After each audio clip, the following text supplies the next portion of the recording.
Watch someone try to love you and you'll feel it.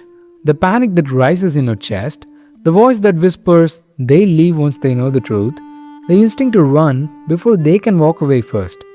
You're sitting across from someone who sees you, really sees you, and instead of relief, you feel terror.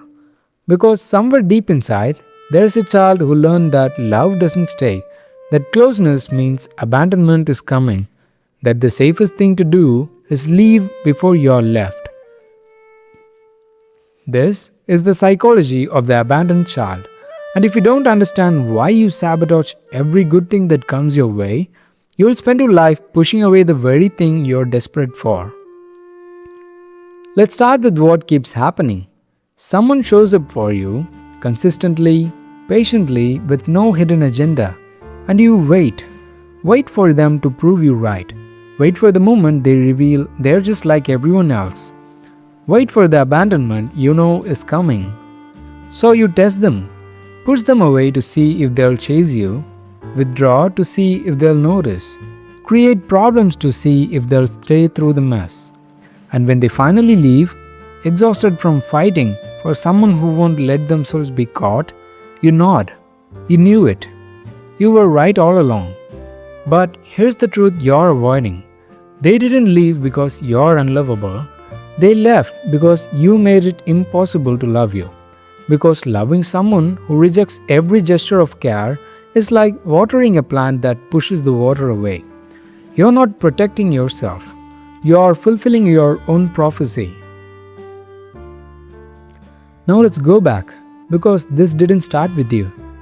Somewhere in your childhood, you learned that love is conditional, temporary, something that can be taken away without warning.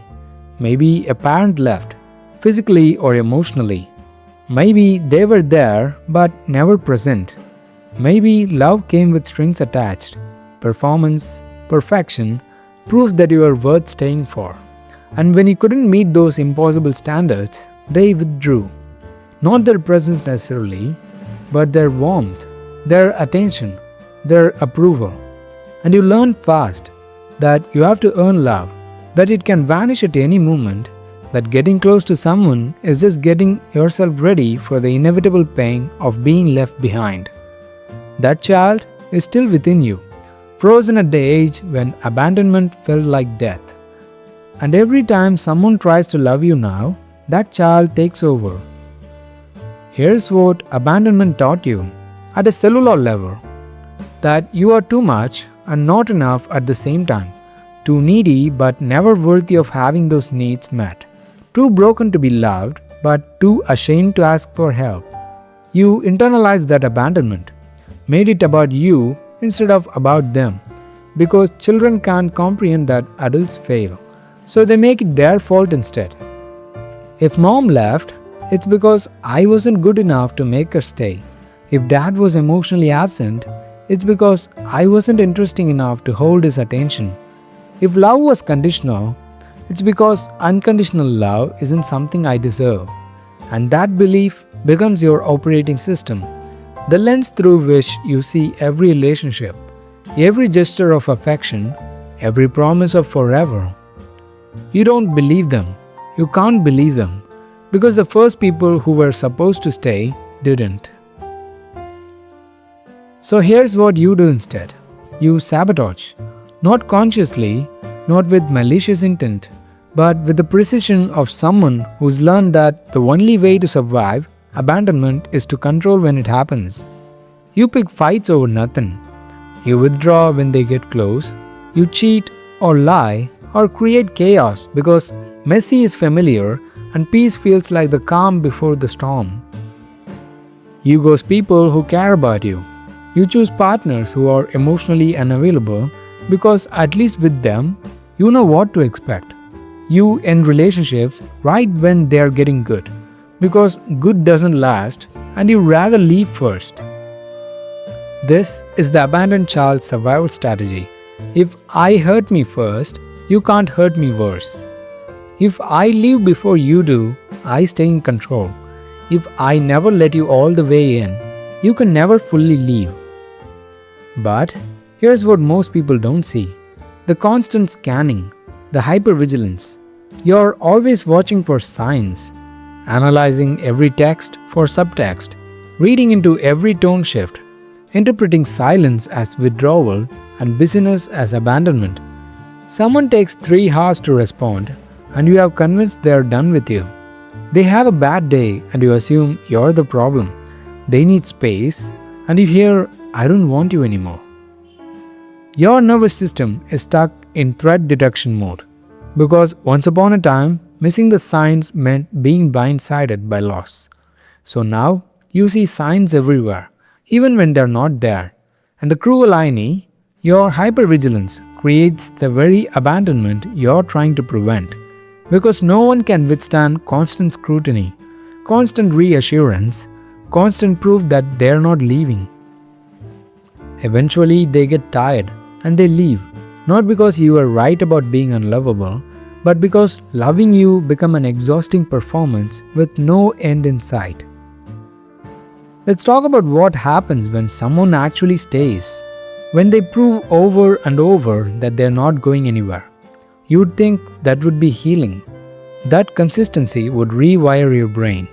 That love would finally feel safe. But instead, you panic. Because if they stay, that means you have something to lose. And loss is the only thing you have spent your entire life trying to avoid. So you develop what psychologists call intimacy allergies. The closer someone gets, the more you need to push them away. They say, I love you, and you feel claustrophobic. They want to move in together, and you suddenly need space. They talk about the future, and your brain screams, run. Not because you don't want those things, but because wanting them feels dangerous. Because the abandoned child inside you knows that the more you love someone, the more it will destroy you when they leave. Here is the belief you carry but never say out loud. I am fundamentally unlovable, and anyone who claims to love me either doesn't know me well enough or is lying. This belief is so deep, you don't even recognize it as a belief. You think it's a fact. You have evidence. Every person who ever left, every relationship that failed, every time you were chosen last or not at all. But here's what you're missing. You weren't unlovable. You were a child in an impossible situation with adults who failed you. Their inability to love you properly wasn't a reflection of your worth. It was a reflection of their wounding, their limitations, their own unhealed trauma that they passed down to you, like an inheritance you never asked for. You were never the problem. You were just the small and powerless and trying to make sense of pain that made no sense. And now, you're trapped in a cycle, a self-fulfilling prophecy that confirms your worst fear over and over. You believe you're unlovable, so you act in ways that push love away. And when people leave, you take it as proof that you were right all along. You don't see the role in the pattern, the test you set up to fail, the walls you build and then resent people for not climbing, the love you reject and then mourn the absence for. You're so busy protecting yourself from abandonment that you have become the one doing the abandoning. Preemptive, self-inflicted, a wound you keep reopening because at least you're the one holding the knife. So here's the painful truth. The reason you can't accept love isn't because love isn't there. It's because accepting it would mean acknowledging that you deserved it all along, that the people who left were wrong about you, that you have spent years believing a lie. And that realization is terrifying, because if you were always worthy of love, then all that pain was unnecessary, all that self-protection was just self-harm. All those years of loneliness were a choice, not a sentence. Accepting love means grieving the childhood you didn't have, the unconditional acceptance you deserved but never received. The version of yourself who didn't have to fight so hard just to feel safe. But here's the thing about healing.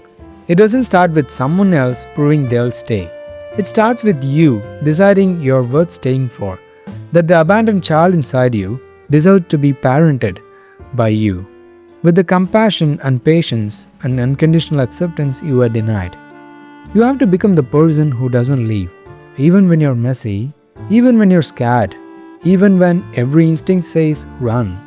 You have to practice receiving, not testing, not sabotaging, just letting someone care about you and believing they mean it. And yes, you might get hurt. People leave, relationships end. Love doesn't always last forever. But abandonment isn't death anymore. You're not that powerless child. You're an adult with resources and resilience and the capacity to survive loss without it destroying you. So, if you're someone who can't accept love, know this. You're not broken beyond repair. You're just carrying a wound that hasn't been witnessed, a pain that hasn't been validated, a child inside you who's still waiting for permission to believe that staying is possible. Give yourself that permission, not by forcing yourself to trust, but by acknowledging that your fear makes sense, that your walls were built for a reason, that protection was survival. But survival isn't the same as living, and you deserve to live fully, openly, without one foot always out the door. The abandoned child in you is terrified. Let them be terrified. Hold them anyway. Tell them that people can leave and you'll still be okay. That love can end and you'll still be whole. That being left doesn't mean being unlovable. And maybe, slowly, you'll start to believe it. Not because someone proves that they'll stay forever, but because you finally stop needing them to. Because the only person who can heal your abandonment wound is the one who's been there all along. You. Stay for yourself. Love yourself through the fear. And watch what happens when you stop running from the very thing you've been searching for. Love isn't the enemy. It never was. The enemy was the belief that you didn't deserve it. And that belief ends the moment you decide it does.